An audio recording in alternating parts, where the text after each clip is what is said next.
Diyos marhay na aga, Giraray Endo, mga Tropa Max. Hyundai H100 cylinder liner, magpalit po tayo mga tropa. Uy, ano yun? Kitang-kita yung abutan sa video. Sige na nga, pakita na rin natin. Nakita rin lang naman eh. Nag-abot ang ating tropa pang merienda raw. Sobra-sobra naman sa pang merienda eh, samahan natin ng 1 kilong manok yan, pang ulam na rin yan. Ganon talaga dito sa amin mga tropa.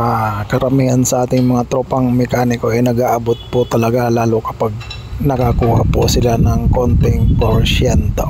Konti kapag maliit lang yung pinagawa, pero pag general naman mga tropa eh maganda naman po yung bigayan. Kaya shout out po sa mga tropa nating mekaniko na laging nagbibigay ng tips dyan. At yung mga hindi naman, shout out na rin. Alam nyo na naman kung sino-sino po kayo mga Tropa Max. Nagpalit po tayo ng liner dyan mga Tropa Max dahil ang issue po nyan, napakausok po mga tropa. At yung liner niya mga tropa, halos may liig na siya, halos di na makalabas yung kanyang piston sa kanyang liner.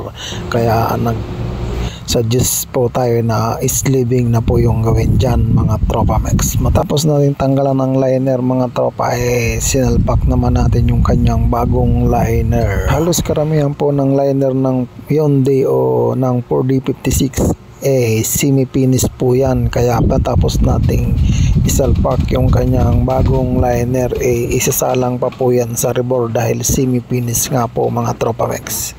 Meron naman pong lumalabas na finish po niyan, pero karamihan po ng machine shop eh hindi po kinakabit po yung finish dahil nga po press fit po siya, gaya po ng inyong nakikita eh napakatigas po niyan. Once na ipinasok po yung finish na liner eh umiikom po yan, halos hindi po makapasok yung bagong piston niya. Po pwede naman pong ihoning yung finish na liner once na ipasok po sa block, pero karamihan po oblong na po mga tropa, kaya halos nasisira din po yung liner na finish once na ipinasok po natin. Kaya ayun nga po, semi finish po yung sinasuggest ng karamihang machine shop na ikabit po dyan mga Tropa Max.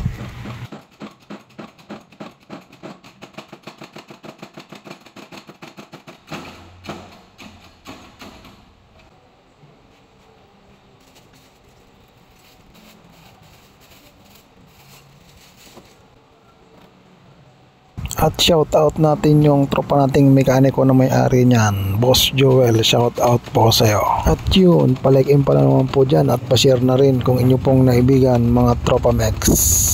Salamat.